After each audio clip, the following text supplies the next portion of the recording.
Good morning everybody, it's Thomas here from Sinnis. So the show's open, it's just setting up now. So the show opens at about 9:30, but it takes about an hour for people to start coming in. We've had a few dealers already come over to our stand and start chatting to us. So just thought I'd get a little video in before it starts really picking up, because I won't be able to talk to you guys later on in the day.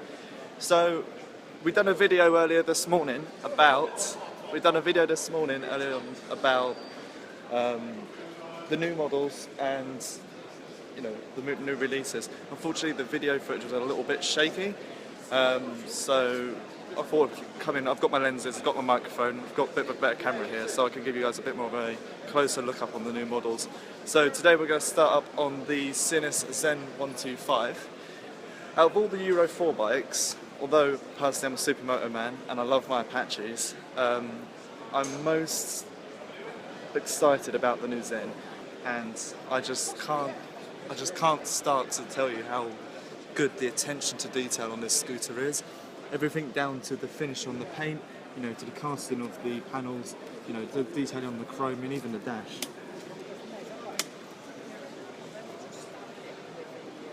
And it's silly little things like just, the feeling of the buttons and the experience of the actual riding of the machine is very good. It has an LED side light, but it has this really, really nice soft glow effect to it.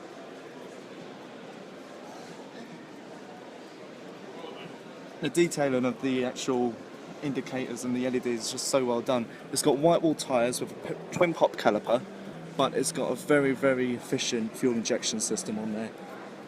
And it still delivers a very, very good power output. It's got soft glow tail on the light as well.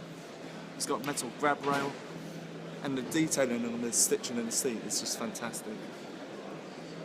Obviously, this whole scooter and the designs are all done in Brighton. The other model is going to be white on the top. It's going to be white on the top, and it's going to be red on the bottom, and it'll be cut off on this trim line here. It's got rubber grips on the panel board on the bottom here, as well as, bear with me 1 second, it's got a glove compartment in the bottom here with a USB charger for your mobile phone, so you can plug your phone in here, charge it on the go. It's got petrol cap located in the bottom here, and it's got very large under-seat storage. You can't get a full face helmet on here, inside here, but you can more than likely get an open face. This has got a large battery in here, obviously as we've been using it for the last few days on the show.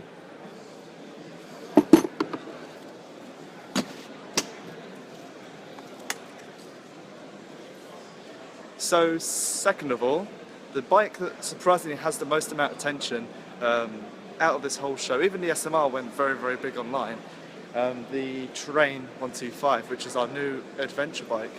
I'm personally, I've been testing this bike for about a month and a half now.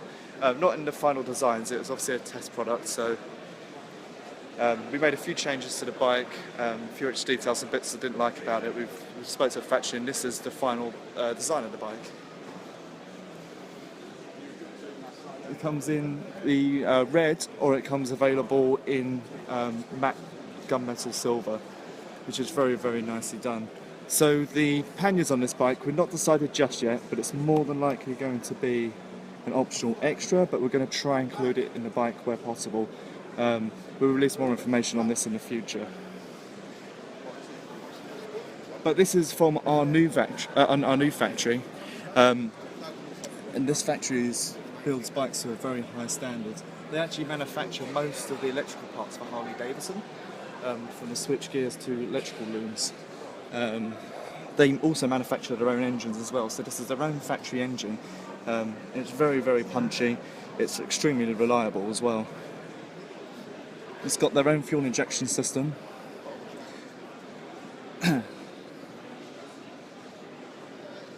It's got discs in the front and rear, of course. It's got a 130 size rear tyre, which is more than enough for 125. And it also comes with crash bars and obviously this metal frame for the boxes. It's got very tidy stainless steel exhaust on the rear, LED indicators and LED tail light. The top box. Obviously these side panniers will be as they are. We've had the option, if you guys could give us some feedback on this, I would appreciate it. We have gone for the smaller box with the padding on the seat, but we do have the option of having a bigger box on the back. But if you could let us know in the comments below, or send us a message on Facebook, or even email in, your feedback would be greatly appreciated on that. See you later, Steve. Have a nice day. So yeah, second of all, we've got the dash on the front here. You can obviously, this is just for show purposes, but it's got digital dash on the front. It's got a high-rise windshield, which is really good at deflecting the wind. Obviously it's got the switches on here, hazard lights. It's got very sturdy bars on here, and they really do a good job of eliminating the vibration.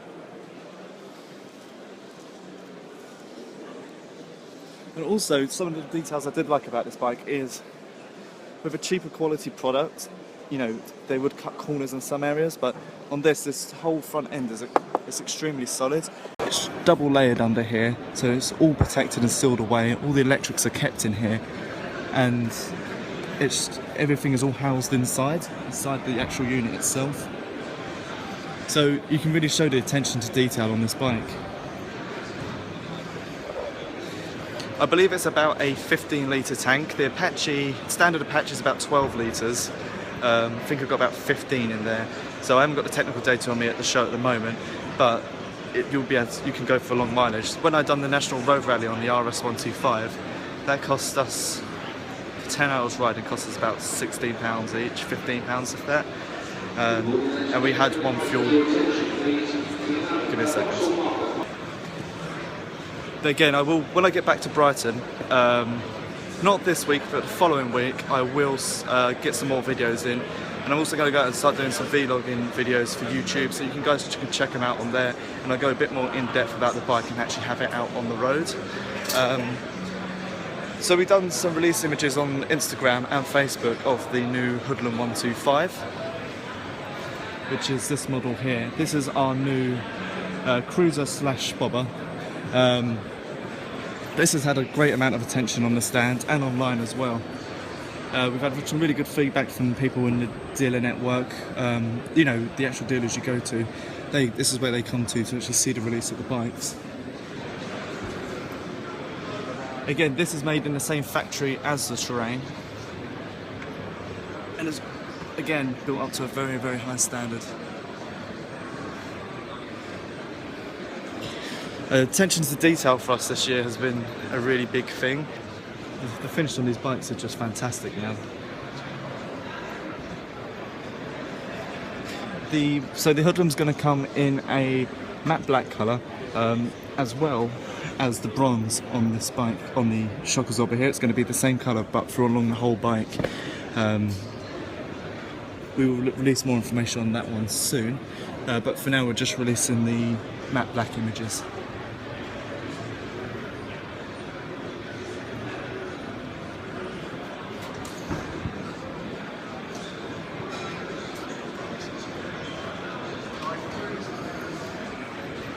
It's got a obviously a matte black exhaust system, and the final product will actually come with more black on the bike. So all these are going to be black down here, the foot pegs, the forks are going to be black, indicators are going to be black. Hopefully we're going to get these changed over to black. It's just obviously we got these flown over for show purposes, so the factory, they manufactured these bikes very quickly in final design. And the bike that everyone's been waiting for the most, of course, is the new Apache SMR 125.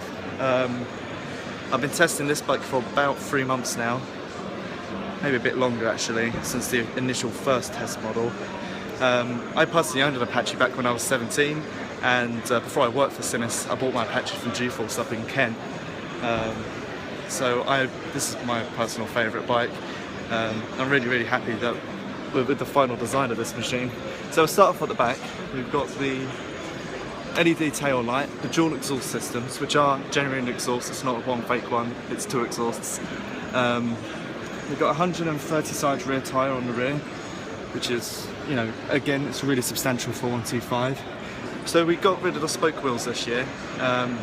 We wanted a bit of a change because spoke wheels have been around for years, and we had the option of these new mag wheels. So out of more of a change and just being different, we went for the mag wheels. There wasn't no particular reason, but I personally feel they finished the bike off in a much better way. So it's got a single pop caliper. It's still got the same brake on the rear of the bike, but it's now got a cast aluminium swing arm. The other Apache is a handmade welded swing arm. This is cast aluminium. So it's going to have orange frame on both models. It's got the, obviously this leather seat isn't going to be the final design. This is one we had stitched up in Brighton, just for the show bike, but the final design will be of similar design. It's got flexi fairings on the bike, which, you know, they're very, very good. And the graphics are going to be slightly different on the final product.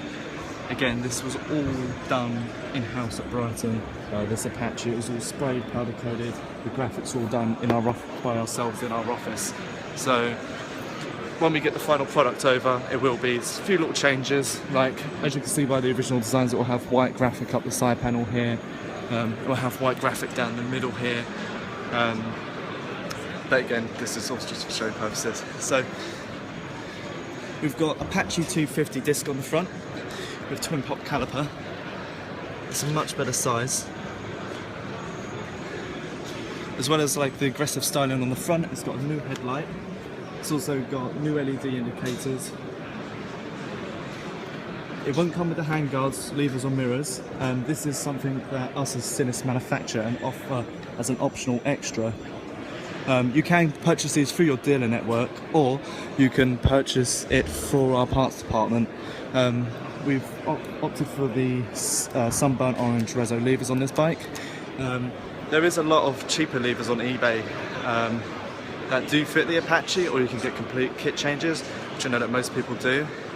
But the levers, our sister company manufacture levers for mainly Japanese race bikes like BMW S1000s, you know, GSXRs, you know, performance machines, and they're actually used by Kawasaki Gearlink and Yamaha Tag Racing.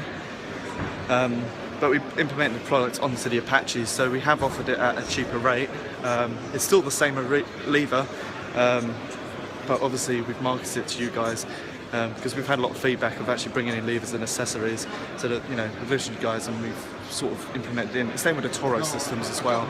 The Toro systems are manufactured by ourselves as well. And again, obviously we had the depth systems, but obviously they're quite a bit more costly. By us manufacturing ourselves, we can, you know, bring you guys to a high quality product at a more affordable rate. So yeah, as I say, going back to the Apache, it has the new fuel injection system on here. It's still got the same Suzuki GN125 engine in there, which we've always had on the Apache. We are trying to work on a new Toro system, but to be honest with you, because there's quite a bit of fairing on the back of this Apache, we are struggling to make a bolt-on kit without heavy modification. But we are working with R&G, hopefully, to be looking at making carbon parts for this bike. Quite a lot of extras. We've had a big meeting with them yesterday about it. So hopefully we'll be looking at going ahead with this. And hopefully we'll be able to work something out with these pipe under here to get a bit more power out of the bike, as well as working with the fuel injection. So up front on the bike, we've got fat bars as standard, which came on the Apache 250. But with the feedback we've had from you guys and from my own personal riding and ownership of an Apache for 3 years, this was just it just had to be done. It was needed. We've got a digital dash. It's still got stainless steel brake lines. It's still got the same switches as the previous Apache, and still the same brake and clutch system as before. On the new Apache, they've done a really good job of actually protecting and sealing away all the electrics, so there isn't much room or access to the elements. Same with the terrain, really. It's all boxed inside the building, in the building of the fairings. So yeah, they've done a really good job of actually getting the product watertight, and, you know, just for the longevity of the bike, really.